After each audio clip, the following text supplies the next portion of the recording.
In a dramatic and globally consequential operation on January 3, 2026, U.S. military forces launched an extensive strike in Venezuela that resulted in the capture of President Nicolás Maduro and his wife, Celia Flores, according to official U.S. statements. President Donald Trump announced that the mission was successful, declaring the Venezuelan leader would face trial in the United States on long-standing criminal charges. The military action, named Operation Absolute Resolve by U.S. officials, employed advanced coordination involving more than 150 aircraft, including fighter jets, drones, and helicopters, according to defense sources. Forces reportedly struck key strategic targets in and around Caracas before entering Maduro's compound to detain him and his spouse. Trump shared imagery on social media showing Maduro aboard the USS Iwo Jima with protective gear, underscoring both the scale. After his capture, Maduro and his wife were flown to the United States, arriving at Stewart Air National Guard Base in New York,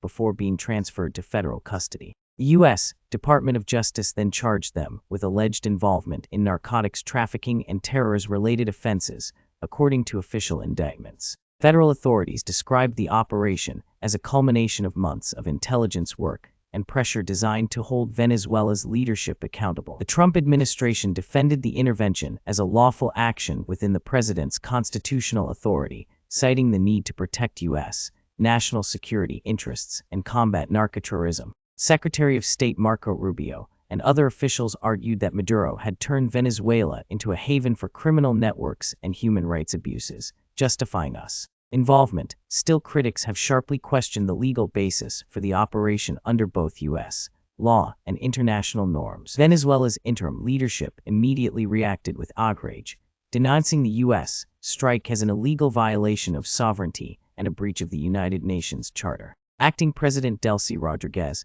who assumed constitutional authority following Maduro's removal, demanded proof of life for the detained leaders and called for international condemnation of what Caracas branded a unilateral attack. The government declared a period of mourning for Venezuelan soldiers. The scale of casualties during the operation remains a significant point of contention. Venezuelan defense officials asserted that dozens of military personnel and allied Cuban soldiers were killed resisting the U.S. advance. In contrast, the Trump administration acknowledged some U.S. forces were lightly injured but maintained there were no fatalities among American troops, framing the mission as a precision strike with minimal American losses. International reactions were swift and polarized. Some governments condemned the operation as an unlawful act of aggression, insisting it lacked authorization from the UN Security Council and thus contravened international law. Legal scholars and analysts echoed these concerns, emphasizing that removal and detention of a sitting president by foreign forces set a dangerous precedent with broad implications for global norms. Others, including Venezuelan diaspora communities and opposition figures,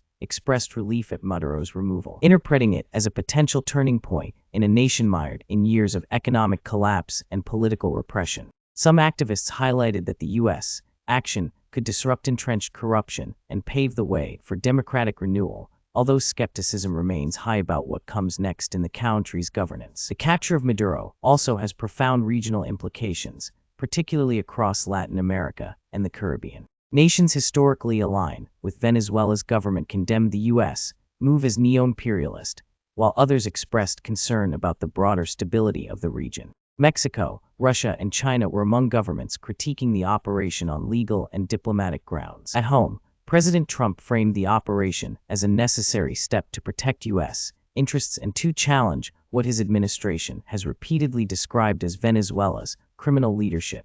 Trump stated that American oil firms and economic initiatives would play roles in any future transition, suggesting a long-term strategic influence in Venezuela, opposed by critics who warn of neocolonial economic motives. Amid growing tensions, U.S. allies in the Americas and Europe were briefed in advance about Operation Absolute Resolve, according to anonymous diplomatic sources. NATO partners and the Organization of American States received classified intelligence assessments outlining the legal and tactical justifications for the mission. Officials emphasized that Maduro's detention was framed as a counter-narcotics and anti-terrorism operation rather than regime change, though critics questioned distinction. Social media erupted as news of Maduro's capture broke.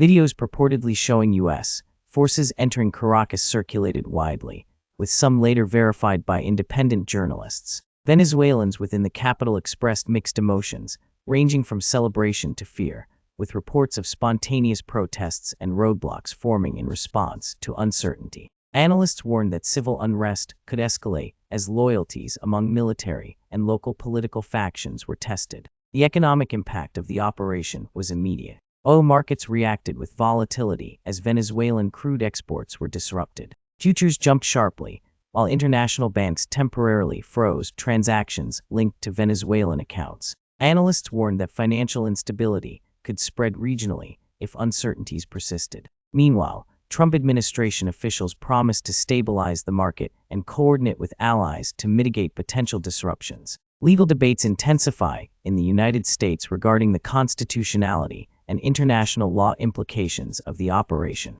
Constitutional scholars raise questions about executive authority to capture a foreign head of state without congressional approval. International law experts emphasized potential violations of the UNCharter and customary norms, noting that the operation could be cited in future cases regarding the sovereignty of nations and extraterritorial enforcement. Inside Caracas, reports indicated sporadic skirmishes between remaining loyalist forces and U.S.-backed contingents securing strategic locations. Government communication channels remained disrupted, and internet access was partially restored after temporary shutdowns. Eyewitnesses described heightened security checkpoints and aerial reconnaissance over key urban areas. Humanitarian concerns were raised regarding civilians caught in conflict zones. The U.S. Department of Defense confirmed that Operation Absolute Resolve prioritized minimizing civilian casualties. Tactical strikes were conducted with precision targeting, while evacuation corridors were reportedly established.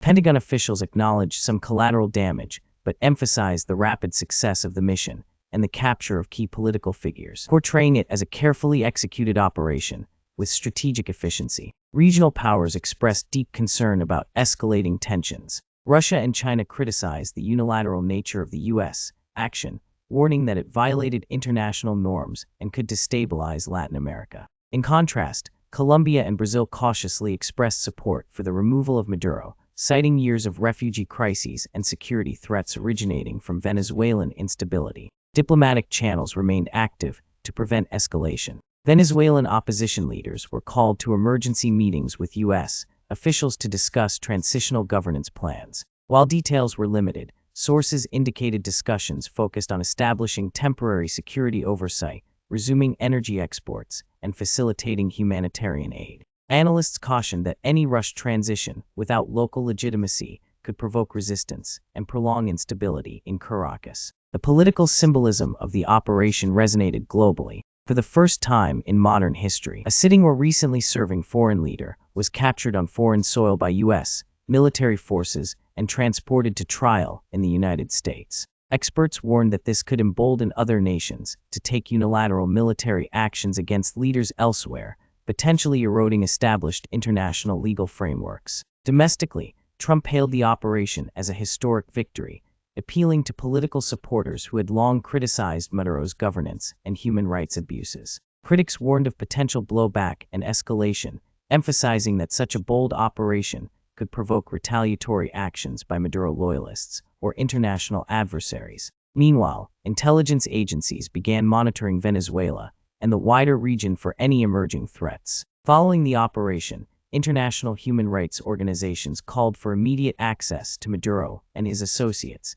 emphasizing due process and humane treatment. Amnesty International and Human Rights Watch released statements urging transparency regarding detention conditions. Observers stressed the importance of adhering to international legal standards to prevent accusations of political persecution. U.S. intelligence agencies began compiling detailed reports on the political and military landscape in Venezuela. Analysts evaluated potential threats from remaining loyalist forces, regional paramilitary groups, and criminal networks connected to Maduro's inner circle. Contingency plans were prepared for scenarios ranging from localized armed resistance to larger-scale attempts to destabilize neighboring countries. The media narrative varied across the globe. In the United States and Western countries, outlets largely framed the capture as a decisive action against corruption and authoritarian rule. Conversely, state-controlled media in Russia, China, and some Latin American nations described the operation as an illegal act of aggression, highlighting sovereignty violations and the precedent it could set for future U.S.